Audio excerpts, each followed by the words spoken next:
Bom, galerinha, a gente vinha falando aí nas últimas aulas, né, sobre ligações químicas, não é isso? Ligações químicas que podem ser, a gente já viu falar a respeito aqui das ligações iônicas, né? E a ligação iônica ela vai acontecer quando a gente tem um átomo que perde elétrons e se transforma num cátion e outro que vai receber esses elétrons e vai se transformar num ânion, não é isso? E vai haver entre esse cátion e esse ânion uma atração eletrostática muito grande. E isso aí vai ser o quê? Isso vai ser a ligação iônica, né? A atração entre um cátion e um ânion, e isso vai ocorrer pela ganha e pela perca de um elétron por espécies químicas diferentes. Não é isso? Ou seja, galera, na ligação iônica, a gente tinha uma espécie que tinha afinidade em receber elétrons e uma espécie que tinha afinidade em doar, né, uma afinidade para doar elétrons. Agora eu faço uma pergunta aqui para os senhores, né? Galerinha, né? E na ligação iônica a gente tinha predominantemente quais átomos estavam ali participando da ligação, galera, na ligação iônica? É um metal que tem tendência de doar elétron, não é isso? Um metal que tem tendência de formar um cátion com um ametal que tem a tendência de formar um ânion. Por quê? Porque os ametais têm tendência de trazer elétrons para si, de receber elétrons, de formar ânions. Não é isso? Então, quando a gente tinha um metal com um ametal, ou quando a gente tinha um metal com o hidrogênio, né, o caráter dessa ligação aqui, pessoal, entre esses tipos de elementos químicos, esse caráter de ligação é predominantemente iônico. Não é isso? Agora eu pergunto para vocês o seguinte, né? Os ametais, né? Quem são os ametais aqui na tabela periódica, galera? Ou os não metais, né? A gente consegue perceber que esses elementos que estão aqui com esse verde, né, esse verde meio azulado aqui, esses elementos aqui, ó, eles são todos metais. Sim, são todos metais. E os ametais? Oh, os ametais, eles são esse grupo aqui em amarelo, né? Esses elementos aqui que estão nessa tabela de amarelo. Então, galera, o que acontece? Os não metais ou os ametais, né? Vou chamar aqui de ametais. Os ametais, pessoal, eles têm uma alta eletronegatividade, não é isso? Eles ocupam uma posição que é fácil de perceber isso. Se vocês estiverem lembrados, como é que a eletronegatividade, pessoal, cresce na tabela periódica? A eletronegatividade ela cresce da esquerda para a direita e de baixo para cima, não é? Essa região que eu estou marcando aqui com os ametais são, de fato, a região em que apresentam, né, os elementos com altas eletronegatividades. Ou seja, galera, né, como que ocorre uma ligação, né, igual está escrito aqui no texto, em uma ligação química entre os ametais, né, como que vai acontecer essa ligação entre as espécies que têm tendência de atrair os elétrons para perto de si? Por exemplo, galera, o que eu estou querendo dizer? Quando nós temos um ametal que vai se ligar com outro ametal, certo? Como é que essa ligação vai se dar? Por quê, professor? Ora, porque os dois aqui no caso vão ter tendência de trazer os elétrons para perto de si. Aqui a gente não tem uma espécie que vai doar o elétron para outra receber. As duas querem receber esse elétron, né? As duas querem ter esse elétron perto de si. Então, turma, para a gente explicar o tipo de ligação que existe entre os ametais, a gente tem que fazer o uso de um outro modelo de ligação que não seja o modelo de ligação iônica. E esse modelo de ligação aí para as espécies, né, ametálicas, né, ou os não metais, esse modelo de ligação foi proposto por Gilbert Newton Lewis, ou simplesmente Lewis, não é isso? E esse modelo de ligação é conhecido como o modelo da ligação covalente. E o que acontece nesse modelo de ligação, galera? No modelo da ligação covalente, nós temos o compartilhamento de elétrons entre os átomos. O Lewis percebeu, turma, que os átomos eles poderiam ficar estáveis, ou seja, né, ter uma configuração de gás nobre quando eles compartilhavam elétrons. Sim, exatamente isso, né? O octeto ou o dubleto, ele era atingido por meio de um compartilhamento de elétrons de um átomo com o outro. Certinho? Nós temos uma pergunta aqui. Isso, é o Lewis da fórmula eletrônica, exatamente, é o mesmo Lewis. Vamos lá, galera. Então, o que a gente pode generalizar aqui, ó? Que a ligação covalente, ela vai ocorrer entre um ametal com um ametal, ametais entre si, um ametal com um ametal, uma ligação entre um ametal e o hidrogênio, certinho? E as ligações entre hidrogênio com hidrogênio, certinho? Então, de maneira geral, galera, vamos relembrar aqui, ó, quando que uma ligação vai ter o caráter iônico. Eu estou falando de iônico. Ela vai ter caráter iônico quando for um metal com uma metal, metal com uma metal, ou um metal com hidrogênio, certo? Agora, a ligação vai ter caráter covalente quando nós tivermos essas espécies químicas aqui, ó. Um ametal com um ametal, né, ametais entre si, um ametal com hidrogênio, ou hidrogênio com hidrogênio. Tá certo? Isso aí vai ser o quê? Isso aí serão os elementos químicos que, de maneira geral, vão fazer ligações do tipo covalente. Tá joia? Então, vamos adiante aqui. Turma, agora quando, né? Quando que a ligação, né? Como que essa ligação covalente ela vai surgir? Atenção, vamos ler aqui comigo, ó. Uma ligação covalente resulta do compartilhamento de um par de elétrons entre os átomos. Certinho? E o que acontece, galera? A força da ligação, ó, leia aqui comigo, ó, a força da ligação resulta da atração entre os elétrons compartilhados e os núcleos positivos dos átomos que participam da ligação. Então vejam esta figurinha aqui, queridos. Notem essa figurinha aqui, ó. Estes elétrons aqui que estão em amarelo, né, os elétronzinhos que estão aqui em amarelo, né, eu estou marcando aqui agora de vermelho esse elétron e esse elétron. O que acontece, pessoal? Esses dois elétrons agora, eles estão sendo compartilhados pelos dois átomos.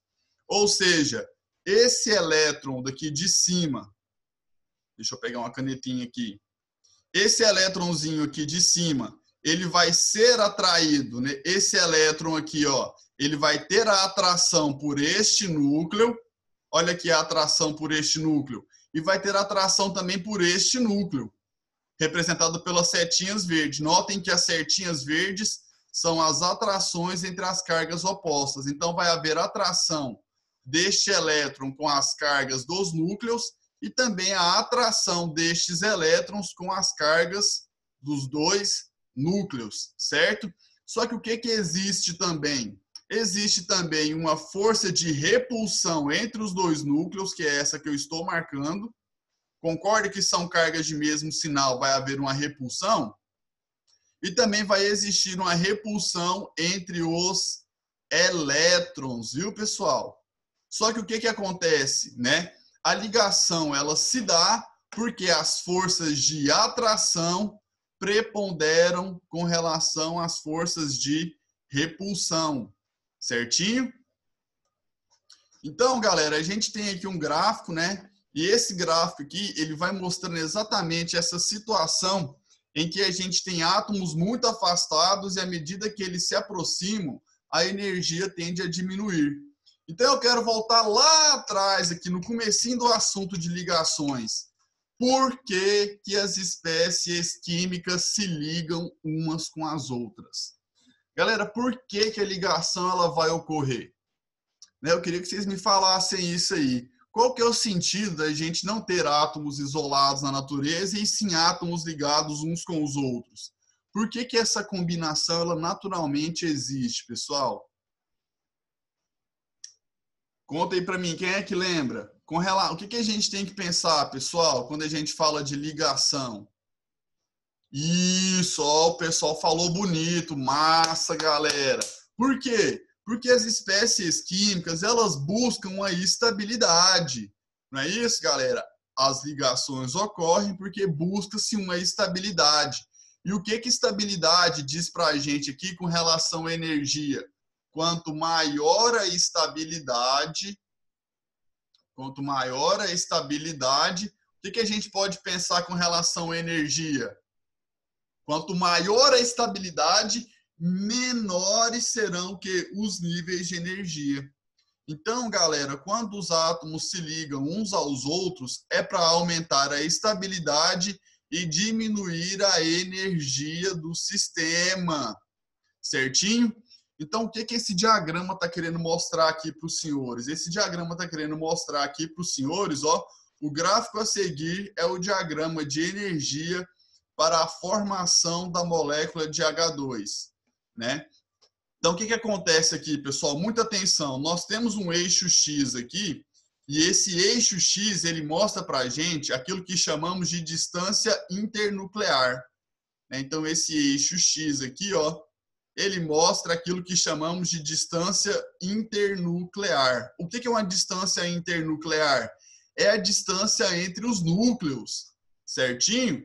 Então, turma, eu vou desenhar aqui para vocês, né, uma condição em que os núcleos estão afastados uns dos outros. Professor, afastado que tanto?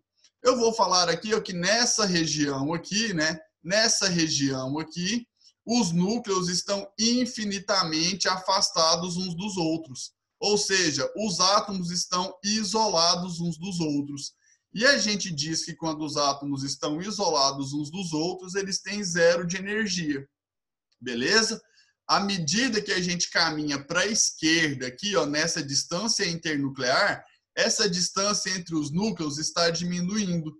Então, por exemplo, nessa situação aqui, ó, nessa distância, os átomos estão ficando cada vez mais próximos.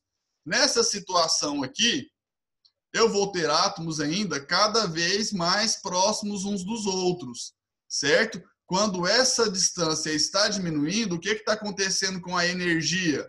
A energia também vai diminuindo. A energia ficando cada vez menor, cada vez menor, cada vez menor.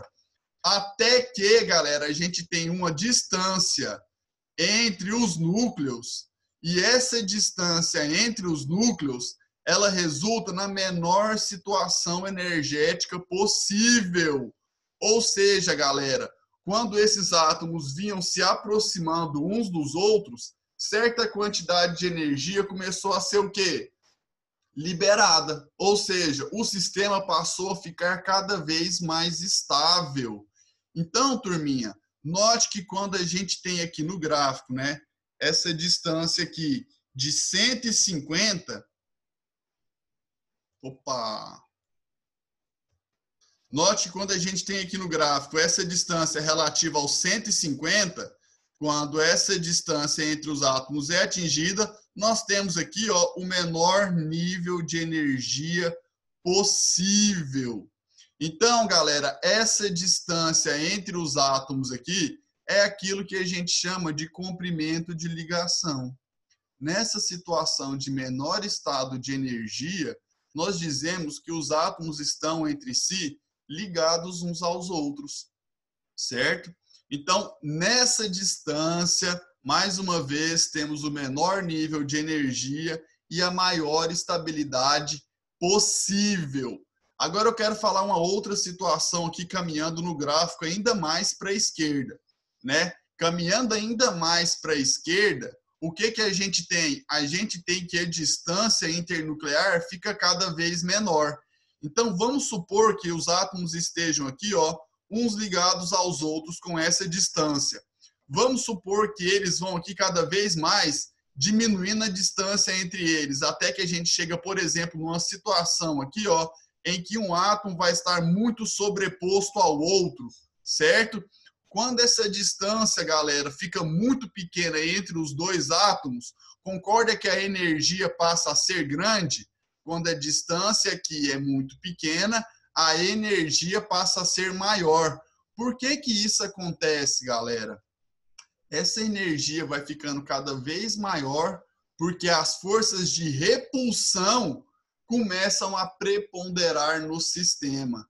Então, eles estavam afastados, foram se aproximando, a energia foi diminuindo, até que nessa distância tivemos o quê? O mínimo de energia. Quando esses átomos foram ficando cada vez mais próximos, a repulsão começou a aumentar. E a energia do sistema também aumentou, né? Então, essa distância aqui entre os átomos é a distância ideal para a ligação, porque ali nós temos a menor quantidade de energia do sistema. E quando essa distância fica ainda menor, a energia do sistema aumenta, porque as forças de repulsão passam a aumentar.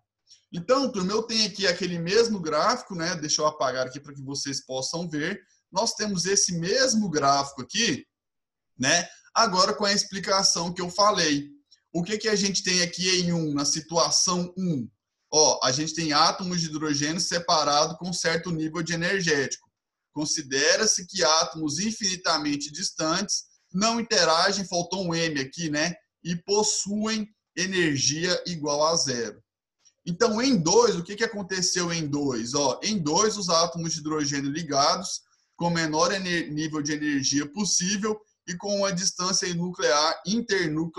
distância internuclear característica, ou seja, essa distância internuclear aqui, esse comprimento aqui entre os núcleos dos átomos, é chamado de quê? De comprimento de ligação. Por quê? Porque nessa distância aqui, nós temos o menor nível de energia possível. Professor, me mostra então outra distância. Vou considerar essa distância aqui entre os núcleos. Quando eu tenho essa distância, eu tenho esse nível de energia aqui. E esse nível de energia ele é maior do que, né, quando nós temos aí o comprimento de ligação. Beleza? Já na situação 3, que é essa situação aqui, em que os átomos estão muito próximos, não é isso? O que acontece? Na situação 3, os átomos de hidrogênio estão muito próximos, com alto nível de energia. Por que nessa situação, quando a distância é menor ainda entre os átomos, o nível de energia é ainda maior? Porque ali começa a haver o quê? A preponderância das forças de repulsão. Tá certo? Agora, galera, tá escrito aqui embaixo o seguinte, energia de ligação. Por que essa energia de ligação tem um valor negativo, né? Ela tem um valor negativo porque quando os átomos se ligam, eles ficam mais estáveis e liberam energia para o sistema, certinho? Então, essa energia de ligação, ela vai sim apresentar um valor negativo, tá certo? Vamos adiante. Agora, turminha, muita atenção pelo que eu vou falar aqui. É uma parte mais teórica, mas ela vai fazer todo sentido, né, quando vocês estiverem falando de química orgânica ano que vem, beleza? Ligações sigma e ligações pi. Queridos, o que acontece, né?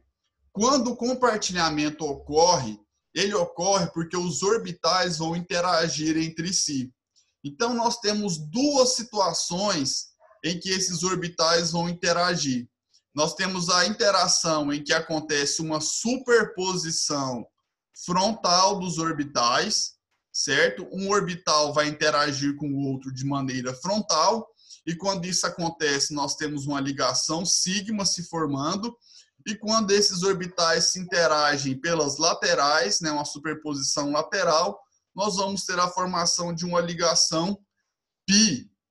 Beleza? Vamos falar disso aqui adiante nessa figura que eu trouxe aqui para vocês, né? Eu trouxe aqui, explicado ali em cima, que quando a superposição é frontal, nós temos a formação de uma ligação sigma. Eu trouxe o exemplo aqui, do N2, o gás nitrogênio. E o que é o gás nitrogênio? O gás nitrogênio é um átomo de nitrogênio ligado com outro átomo de nitrogênio por uma ligação covalente. Professor, como é que você sabe que é covalente? Galera, nitrogênio é ametal e nitrogênio também é metal. A metal com a metal, a ligação vai ser covalente, certinho? Então, galera, nessas três ligações que o nitrogênio realiza para formar o gás nitrogênio, o que a gente tem? A gente tem aqui, pessoal, olha só, a distribuição do nitrogênio. Observe que nós temos aqui, ó, 3 elétrons, né, desemparelhados no subnível P.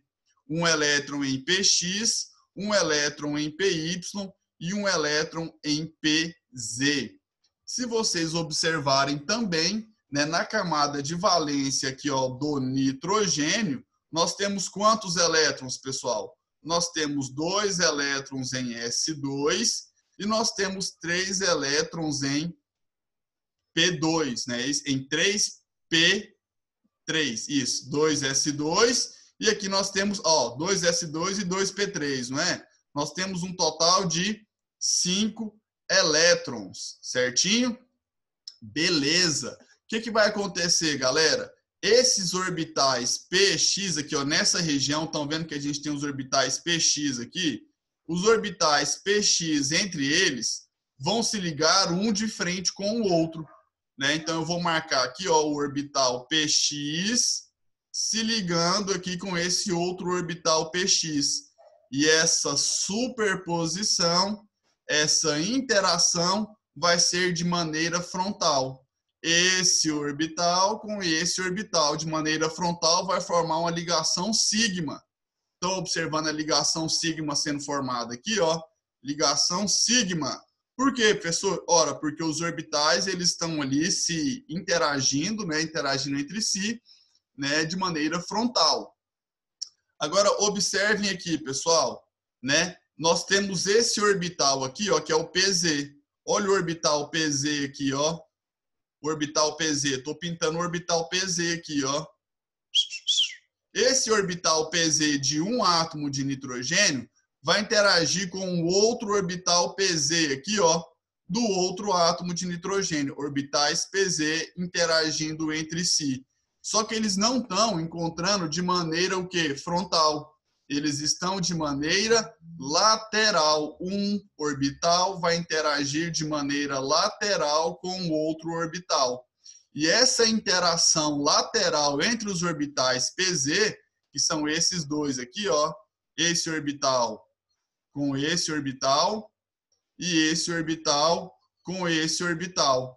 Essa interação lateral, essa superposição lateral vai formar uma ligação π. Tá vendo esse traço azul escuro aqui, ó? Esse traço azul e esse outro traço azul, eles são a mesma ligação π. Os dois traços indicam uma ligação π. É uma interação lateral entre os orbitais ou uma superposição lateral entre os orbitais. Agora, galera, eu vou mostrar para vocês a outra interação. Nós temos aqui agora o orbital PY. Olha o orbital PY ali que eu estou marcando. O orbital PY do nitrogênio da esquerda e o orbital PY do nitrogênio da esquerda. Esses orbitais, pessoal, vão interagir um com o outro lateralmente, uma superposição lateral. E essa superposição lateral do orbital PY com o outro orbital PY vai também formar uma outra ligação π, que é essa que está aqui de vermelho, ó. Então, esses dois traços que estão aqui entre os orbitais PY, eles simbolizam uma ligação π. Tá certo? Então, eu só estou querendo ilustrar isso aqui para que vocês pudessem entender o que é uma superposição frontal e o que é uma superposição lateral, né? Quando que a gente vai ter uma formação de ligação sigma e uma formação de ligação π. Professor, a ligação sigma e a ligação π, então, são dois tipos de ligação covalente? Sim, né? Entre as ligações covalentes que a gente pode ter, nós podemos ter ligação sigma e ligação π. Tá joia? Todas elas são ligações covalentes, todas elas ocorrem pelo compartilhamento de elétrons. Beleza? Então, vamos adiante. Então, galera, o que eu estou querendo mostrar aqui com vocês, né? Que entre os elementos químicos que vão fazer ligação covalente, nós temos aqui esses ametais, não é isso? E esses ametais, eles estão presentes aqui, ó, no grupo 13 ou 3A, no grupo 4 ou 4A, ou no grupo 14 ou 4A, no grupo 15 ou 5A, 16 ou 6A e no grupo 17 ou grupo 7A. Beleza? Então, tá bom. Né? E mais uma vez, né, mostrando aqui que nós vamos ter os elementos químicos que são ametais nessa região aqui da tabela periódica, tá bom? Bom, turma, né? Agora vamos aqui para a ligação propriamente dita, não é isso? O que é, né, a ligação covalente na sua representação? Queridos, quando a gente tem uma ligação covalente comum ou uma ligação covalente normal, o que a gente tem? A gente tem, por exemplo, aqui, ó, né, o hidrogênio querendo se ligar com o oxigênio, querendo se ligar com o hidrogênio, não é isso? O que vai acontecer, galera? Os elétrons do hidrogênio e do oxigênio vão ser o quê? Compartilhados uns com os outros, não é isso? E a gente pode representar esse compartilhamento dessa maneira aqui, ó, que eu estou circulando. Por que isso aqui é chamada de fórmula eletrônica, queridos? Me desculpe, por que isso aqui é chamado de fórmula eletrônica? Porque nessa fórmula eletrônica nós temos os elétrons da camada de valência, né, sendo mostrados, não é isso? E cada tracinho desses aqui, pessoal, vocês estão vendo aqui, ó, esse elétron com esse elétron, né? Então o elétron do hidrogênio e o elétron do oxigênio estão sendo compartilhados. Esse compartilhamento ele pode ser substituído por um traço. Então, quando eu vejo uma espécie X ligada por outra espécie X por meio de um traço, eu posso dizer que aquilo ali nada mais, nada menos é do que um compartilhamento entre esses dois átomos, um compartilhamento de elétron. Então, da fórmula eletrônica, a gente vem para a fórmula estrutural, certo? E o que tem na fórmula estrutural? Nós temos a substituição dos pares de elétrons compartilhados, né, por traços. Professores, se a gente tivesse uma espécie X ligada com a espécie Y com dois traços, ora, dois traços simbolizaria o quê? Dois compartilhamentos. Então, a gente teria um compartilhamento entre os elétrons ali de X e Y e um outro compartilhamento entre os elétrons de X e Y. É isso que a ligação, né, dupla significa. São dois compartilhamentos de elétrons, né, dois pares de elétrons compartilhados pelos mesmos átomos. Isso, professor. No máximo são 3 traços, exatamente. Né? Os átomos eles realizam no máximo uma ligação tripla. Certinho? Agora, galera, eu quero falar com vocês aqui o seguinte, de uma ligação covalente, que ela é chamada de ligação covalente dativa ou ligação covalente coordenada. O que a gente tem aqui, turminha? Nós temos aqui o átomo de enxofre, e o enxofre é de qual família, galera? Vou voltar aqui, ó. Atenção, qual que é a família do enxofre? Ó, o enxofre está aqui na família 6A, não é? Então, quantos elétrons o enxofre tem na sua camada de valência? O enxofre, que é da família 6A, ele tem 6 elétrons na camada de valência. 1, 2, 3, 4, 5, 6. Não é isso?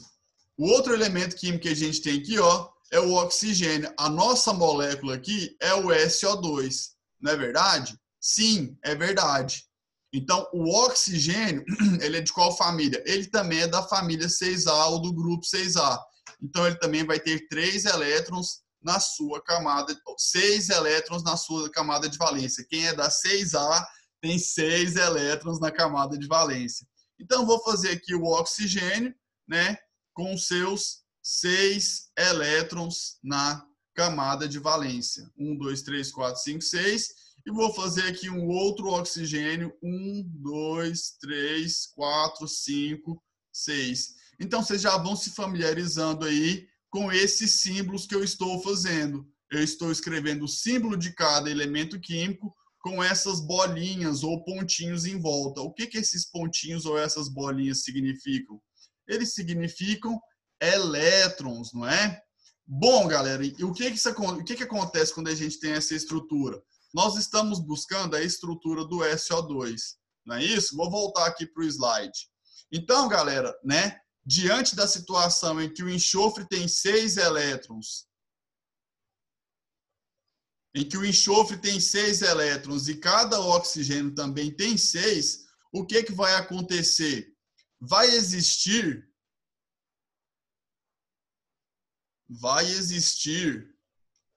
entre o enxofre e um oxigênio um compartilhamento de 2 pares de elétrons.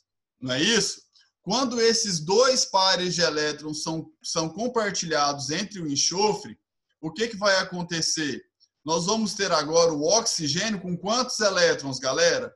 Olha para o oxigênio ali e fala para mim. Esse oxigênio aqui, ó, ele tem quantos elétrons agora? Ele tem 2, 4, 6, mais 2 que agora foram compartilhados com o enxofre, não é? Então, 8. Não é verdade? O oxigênio está com o octeto completo. Beleza. Agora, olha o enxofre. O enxofre tem 2, 4, mais esses 2 aqui que foram compartilhados, né? 6, e esses 2 que eram do oxigênio, 8. O enxofre também está com o seu octeto completo. Mas o enxofre aqui de baixo, ele não está com o seu octeto completo. Certo? Por quê? Porque o enxofre aqui de baixo, ele está com apenas 2, 4, 6 elétrons. Só que o enxofre que está com o seu octeto completo, ele apresenta esse par de elétrons livres. E esse par de elétrons livres, que é só do enxofre, ele vai compartilhar também com o oxigênio. E esse compartilhamento dos elétrons, que era só do enxofre, com o oxigênio, é aquilo que a gente chama de ligação covalente dativa. Então, quando é que essa ligação vai acontecer, galera? Essa ligação covalente dativa ela vai acontecer quando um dos átomos que está fazendo parte da molécula já atingiu o octeto, né? Então, vamos aqui de novo. O oxigênio atingiu o octeto dele e o enxofre também já estava com o octeto dele completo, não é? Só que o enxofre, ele pôde pegar um par de elétrons seu e compartilhar com o outro oxigênio que não estava com o octeto completo. Então, quando um elemento químico compartilha um par de elétrons seu, né, com outra espécie que não está com o octeto completo, aí a gente vai ter aquilo que chamamos de ligação covalente dativa. Beleza? Essa ligação influencia no óxido do elemento? Influencia. Essa ligação covalente dativa, olha o que está escrito aqui, ó, nesse atenção. Do ponto de vista da mecânica quântica, a ligação covalente equivalente... A ligação covalente ela equivale a um aumento da probabilidade de se encontrar elétrons na região entre os dois núcleos. Só que não é isso que eu queria dizer. Que a ligação dativa, a ligação covalente dativa, ela vai ter as mesmas características da ligação covalente convencional, certo? Inclusive, né, no NOx aí do elemento químico, tá bom? Galera, então a gente encerra a nossa aula por aqui, beleza? Vou marcar aqui que paramos nessa situação aqui nesse slide e na próxima aula a gente avança no conteúdo. Eu vou disponibilizar esses slides aqui lá na plataforma, tá bom? Acompanhe porque colocarei uma atividadezinha, um quiz lá, poucas questões, só para a gente, né, fazer um flashback do que a gente estudou aqui hoje. E aí vocês, por gentileza, deem uma olhada aí, né, nesses slides. Tá bom, queridos? Então, só para a gente marcar aqui, né, paramos aqui, né, na ligação dativa ou na ordem de ligação. Tá bom, galera? Então é isso, ó. Beijo a todos, até semana que vem e tudo de bom, tá? Ah, vocês têm alguma pergunta? Vamos lá, perguntem aí. Vocês querem perguntar alguma coisa? Não? Então tá. Então, para a próxima aula, ficamos aqui. E aí a gente se encontra semana que vem. Valeu, galera. Um abraço a todos. Tchau, tchau. Tudo de bom.